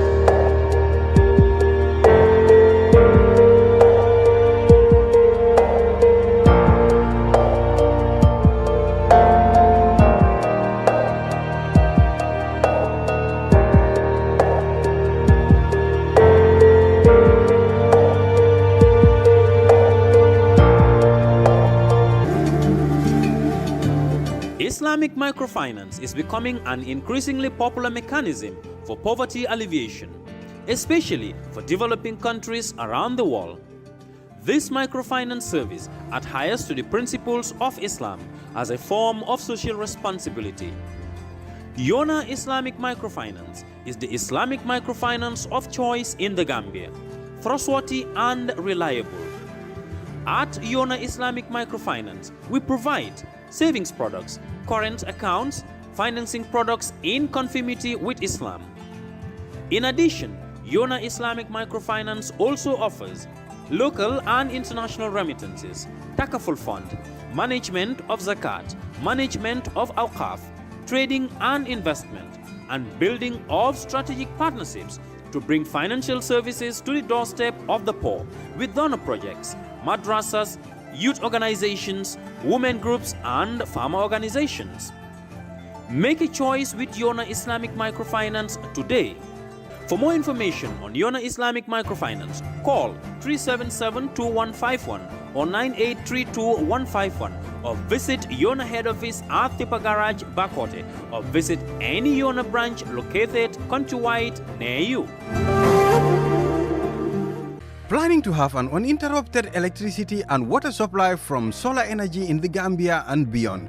Worry no more, because Solar Enterprise will provide you with the solutions at reasonable cost. We have experienced personnel who can install and advise you about your electricity and water supply with a warranty period. We have good quality solar products from North America and Europe.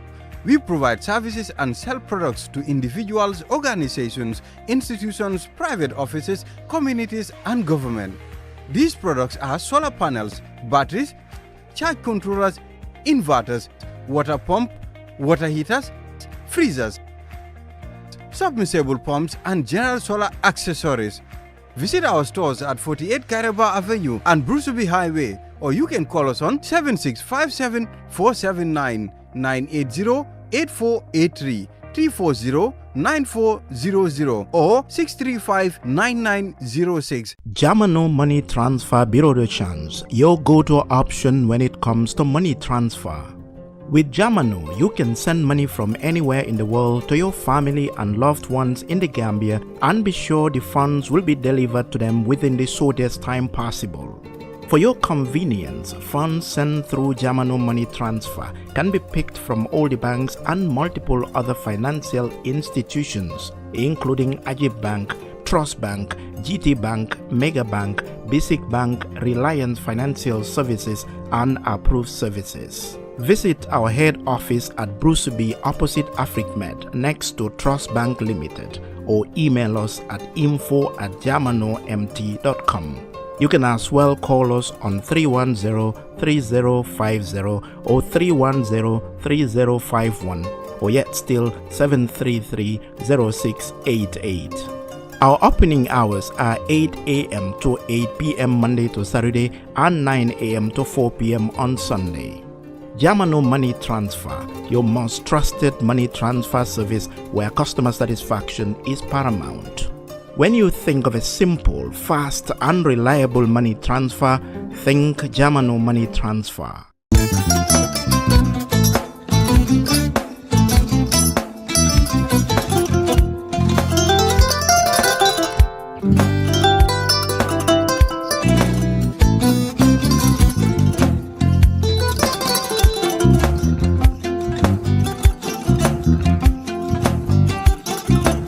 Agada Mbijano aganyadi. Albaka. Mbaka important. Yo nga transfer la sto. Ya transfer la sto. Ha code nyingi. Okay. Important. Nsila ID soto. Sa soto.